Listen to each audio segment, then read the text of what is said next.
Olá, agradeço a você pela tua conexão. Estamos em mais um Célula Online e hoje nós vamos ver o estudo número 11 da série que nós estamos desenvolvendo.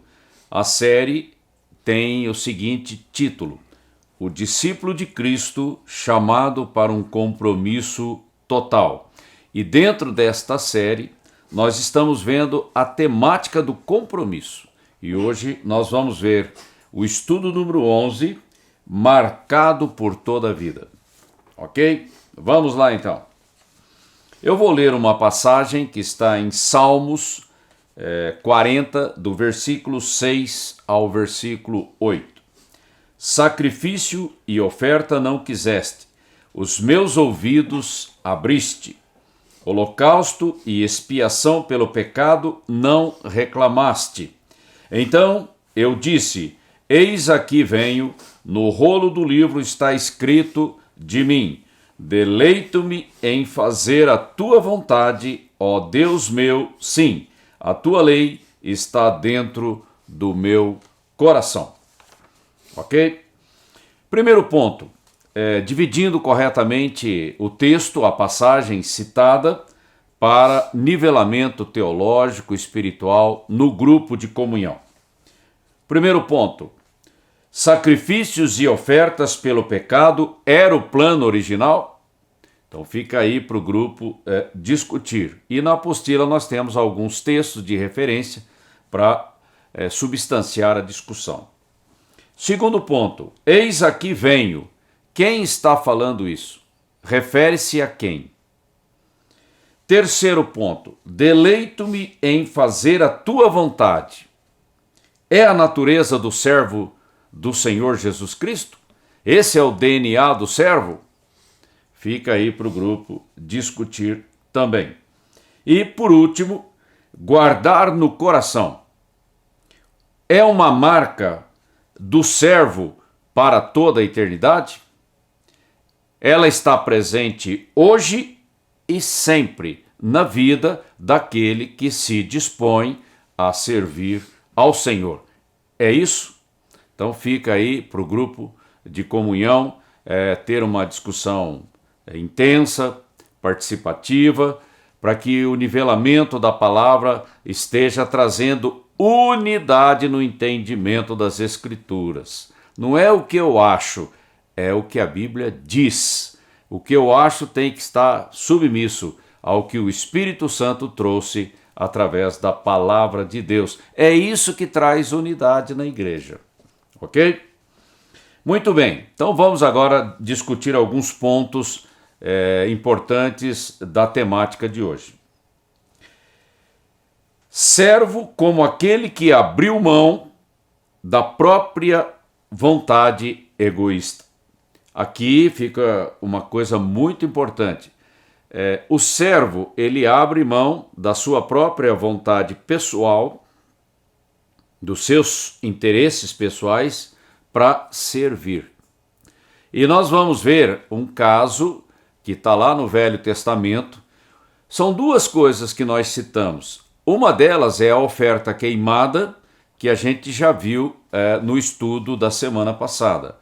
Hoje nós vamos ver o outro caso que simboliza essa questão do compromisso de servir a Cristo, que é o voto de um escravo hebreu, que também tem um significado espiritual, e o que interessa para nós não são os detalhes da lei mosaica, do Antigo Testamento. O que interessa para nós é o significado espiritual para a igreja, para a minha vida e para a tua vida.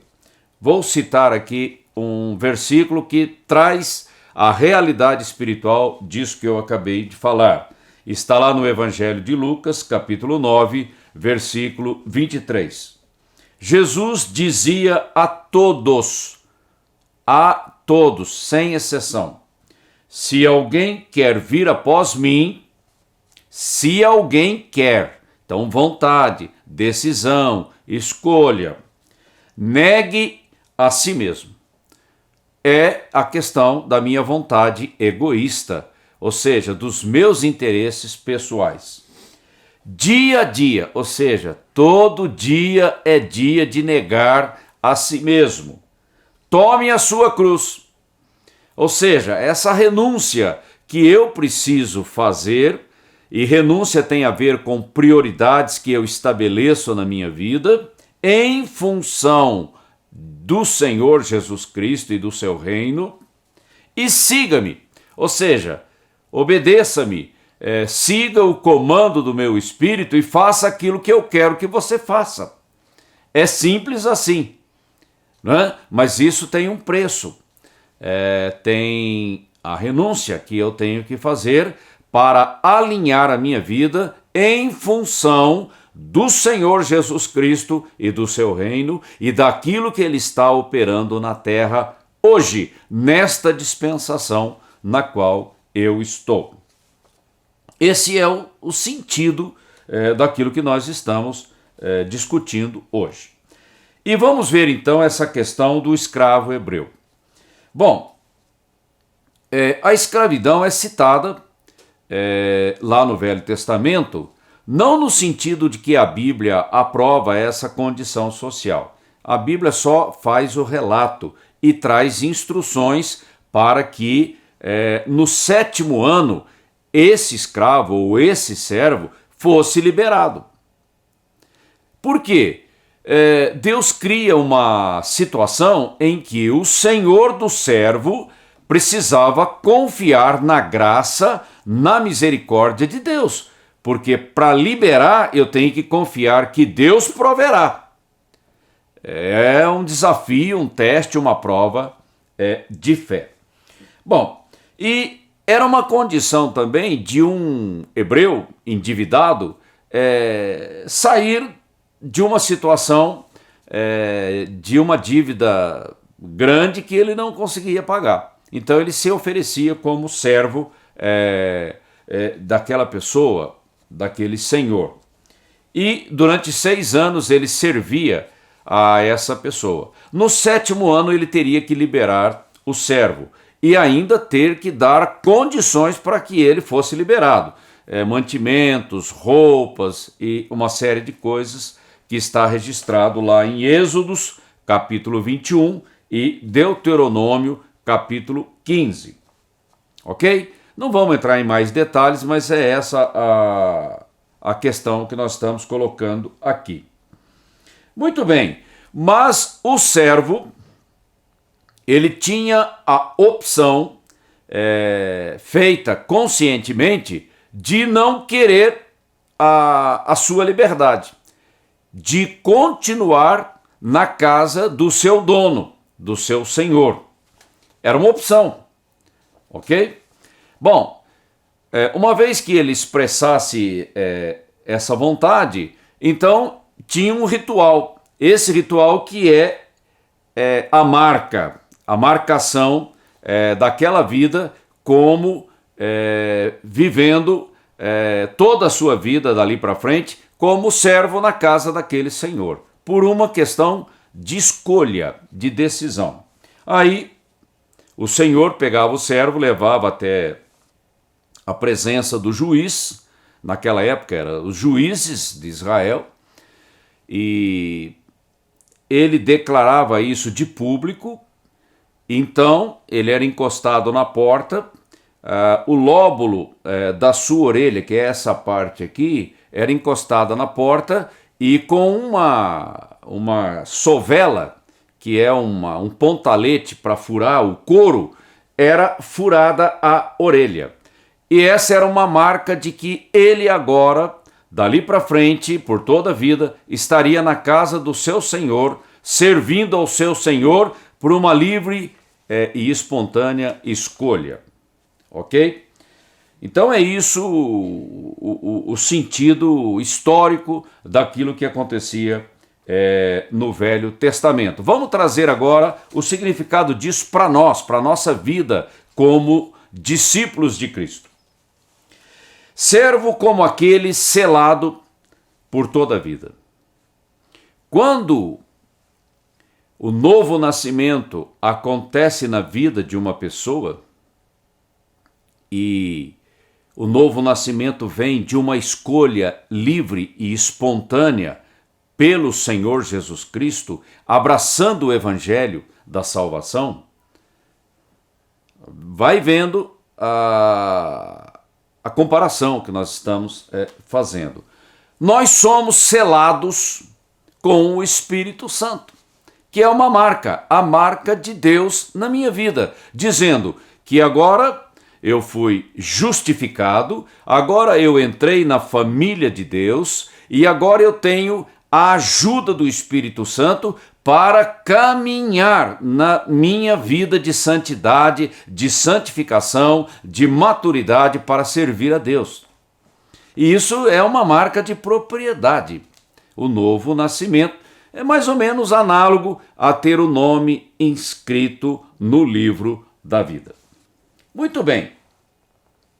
E lá no Salmos 40, que nós lemos, quando fala e furou-me as orelhas, é uma referência, não é, ao Senhor Jesus Cristo que se oferece como servo de Deus por toda a eternidade, porque foi exatamente isso que aconteceu, ok? Esse furo na orelha, ele tá fazendo o salmista está fazendo uma referência daquela tradição do escravo hebreu que era marcado lá no Velho Testamento. E o autor de Hebreus, ele ratifica aquilo que o salmista disse no Salmos 40, que faz uma referência a esse ritual que está lá em Êxodo 21 e Deuteronômio 15. E eu vou ler aqui a passagem em Hebreus capítulo 10, do versículo 5 ao versículo 7. Por isso, quando Cristo veio ao mundo, disse, olha, vai vendo a analogia bem próxima. Não quiseste sacrifícios nem ofertas, contudo me deste um corpo para oferecer. Ok? Esse corpo que é oferecido no altar de Deus, como servo sofredor, aquele que paga o preço da nossa redenção. E esse corpo, Jesus vai levar por toda a eternidade, e esse corpo tem as marcas da crucificação. Ok? Não te agradaste de holocaustos, nem de outras ofertas pelo pecado. Ou seja, tudo aquilo que aconteceu lá no Velho Testamento era sombra, era uma coisa provisória, temporária, até que o verdadeiro resgate fosse estabelecido na cruz do Calvário. Então eu disse, aqui Jesus, o autor de Hebreus está se referindo a Jesus falando. Então eu disse, aqui estou para fazer a tua vontade. Isso é servo. Eu abri mão da minha glória, eu abri mão da minha própria vida para oferecê-la no altar de Deus, para pagar o preço da redenção daqueles que estavam em pecado, que éramos nós. Isso é misericórdia, isso é graça. Ó Deus, como está escrito a meu respeito no livro. Jesus está falando que os profetas, os salmos, tudo falou dele, não é? E ele deixa isso muito claro lá em Lucas 24, quando ele fala daquilo que Moisés disse, daquilo que os profetas falaram, daquilo que as escrituras registraram a meu respeito. Era necessário. E ele cumpriu a perfeita vontade de Deus. E o seu sacrifício foi aceito e ele ressuscitou. E agora ele está à direita de Deus numa posição de honra e de glória. E ele vai voltar. Ok? É mais ou menos esse o sentido. E Jesus leva esse corpo para o resto da eternidade. Ok? Outro ponto importante, servo para sempre na casa do meu Deus e Pai. Agora é para nós. Agora somos nós que escolhemos servir a Deus, de sermos servos do Deus Altíssimo, marcados pelo Espírito Santo para servir a Deus no tempo da minha existência, no tempo da minha oportunidade que se chama hoje. Hoje a minha vida é entregue no altar de Deus para ser purificada, para ser fortalecida no Espírito, para que eu seja um instrumento útil na casa do meu Deus. A casa do meu Deus se refere ao corpo de Cristo, à família de Deus, à igreja local, aonde eu estou servindo a Deus. Aí a gente faz toda a amarração. Antes nós estávamos condenados, sem futuro e tendo o diabo como senhor da nossa vida. Mas o Evangelho chegou até nós. E o Espírito Santo trouxe convencimento no nosso coração. E nós entregamos a nossa vida para Cristo. O nosso nome foi escrito no livro da vida. Agora nós fazemos parte do corpo de Cristo. Agora nós somos filhos de Deus. E agora, mais do que filhos, nós somos servos de Deus. Porque nós vivemos para servi-lo. E nós vamos servir a Deus por toda a eternidade. Conforme está registrado lá no livro de Apocalipse, eu vou ler aqui, Apocalipse 22, 3 e 4. E ali nunca mais haverá maldição contra alguém. O pecado, a morte, as maldições todas já foram banidas do estado eterno. E nela estará o trono de Deus e do Cordeiro, da nova Jerusalém, que é a minha casa celestial. E os seus servos, aqueles que têm os seus nomes inscritos no livro da vida, o servirão. Verão o seu rosto e nas suas testas estará o seu nome. A marca de Deus na minha vida. Isso será visível, propriedade exclusiva de Deus. Isso é o futuro, o nosso futuro. É o futuro que a Bíblia diz que nós teremos na presença de Deus. E nós fazemos isso voluntariamente, como aquele hebreu, escravo, fazia lá no Velho Testamento. Voluntariamente. Ele dizia, e agora é nós que dizemos, eu amo o meu mestre e Senhor, e eu deleito-me em estar para sempre na sua casa, na sua presença. É uma escolha que eu fiz hoje, ao longo da minha vida. Não é uma religiosidade, é uma escolha que eu fiz, é uma escolha pessoal, livre, espontânea.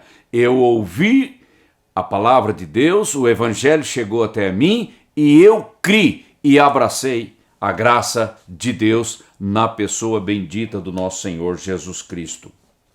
E eu tenho agora identidade, eu tenho um DNA, eu tenho propósito e eu tenho futuro, eu tenho uma herança. E isso agora domina a minha mente. Isso agora é o fundamento da minha perspectiva, da minha expectativa. Eu vivo em função dessa cosmovisão, que é o cristianismo real na minha vida, genuíno na minha vida. Então, há uma diferença entre servir a Deus por outros motivos que não agradam ao Senhor e servir a Deus como uma atitude de rendição e de entrega, motivado por amor e por gratidão no coração. Eu não estou na igreja local para buscar os meus próprios interesses, promoção, sucesso, um monte de seguidores, enfim, construir uma bela estrutura, ser conhecido. Não, eu estou na casa de Deus para servi-lo e eu faço isso com alegria e com gratidão. Porque, na verdade, o que funciona é a perfeita vontade do Senhor para a minha vida.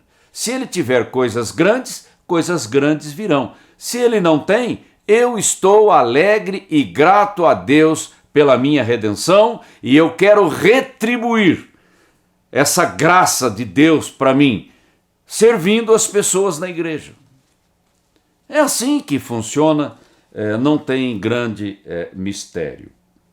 E veja bem, quando eu me coloco como servo de Deus, eu estou separando a minha vida como uma coisa sagrada para Deus, para agradar a Deus. E a melhor maneira de agradar a Deus é servindo pessoas. Deus ama as pessoas e Ele quer tocar nas vidas. E Ele me usa como canal, como instrumento do seu poder, da sua unção, da sua graça na terra hoje. Então, a minha vida cristã não é uma vida cristã dentro da igreja, só quando tem reunião na igreja. Não, a minha vida cristã, ela se expressa aonde eu estou, fazendo sei lá o quê, mas aonde eu estou, trabalhando, estudando, fazendo compra, fazendo negócios, não importa aonde eu estou, o cristianismo, que é uma pessoa, está dentro de mim. E ele se manifesta, porque a unção dessa presença maravilhosa de Cristo na minha vida, através do Espírito Santo, se manifesta em qualquer lugar. Esse é o meu testemunho, o testemunho da minha vida no tempo que se chama hoje. Vamos para a aplicação pessoal. Pertencer ao Senhor Jesus Cristo exige renúncia aos meus interesses egoístas. Então, pertencer significa que eu tenho que renunciar os meus próprios interesses. Pertencer traz consigo a responsabilidade do compromisso de aliança. Compromisso de aliança é casamento. Eu estou casado, eu estou noivando, eu estou comprometido com Cristo e o seu reino. Aqui e agora. O meu casamento com ele vai se dar lá na frente, não é? Mas eu já estou comprometido. Ele já é dono da minha vida. Ele já governa, ele já reina na minha vida. Ok? Então, isso é algo que tem que estar bem claro no nosso coração. Aí vem para a minha reflexão e para a tua reflexão. É isso que eu quero? Eu tenho que ser sincero diante de Deus. É isso que eu estou fazendo diariamente? Entregando, entregando, entregando. Porque são áreas da minha vida que eu vou entregando. A gente não consegue entregar tudo de uma vez. É aos poucos e todo dia. Porque cada vez o Senhor vai nos provando e naquela área ele traz a purificação. Pelo menos esse é o propósito do Espírito Santo na nossa vida. E eu tenho que responder a esse propósito. E, por último, onde eu estou servindo ao meu Senhor? Na igreja, na rua, no trabalho, na escola, enfim, aonde Deus está me usando.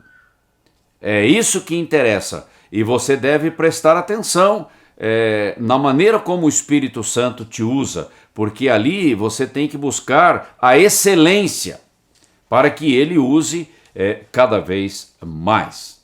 Ok? Fica aí para a tua reflexão e para a minha reflexão. Incentivo você a participar das reuniões do grupo de comunhão, não falte, seja participativo, seja respeitoso com relação à opinião dos demais, ore e lute pela unidade do grupo, não permita que divisões e preferências pessoais estejam dilapidando a unidade do grupo, porque a força da igreja local vem da força do grupo de comunhão. Fale do grupo para outras pessoas, leve alguém com você, receba bem os novos. É sempre assim, a gente fica reafirmando os pontos para que a nossa cultura, a cultura da honra, a cultura do amor, da gratidão, da alegria, esteja presente na nossa vida. A CCA tem um trabalho de assistência social e ela precisa de doações, e são as suas doações que sustenta esse trabalho. Chegue mais cedo na celebração para receber pessoas calorosamente, para ajudar naquilo que for preciso e para orar pelo corpo de Cristo, que é a nossa igreja local. Pelo menos é a expressão concreta do corpo de Cristo na nossa vida. Seja intenso, seja genuíno, seja alegre e grato em tudo quanto você fizer. E Deus vai te abençoar por isso. Eu agradeço a você pela tua conexão e conto com você a semana que vem. Tenha uma boa semana.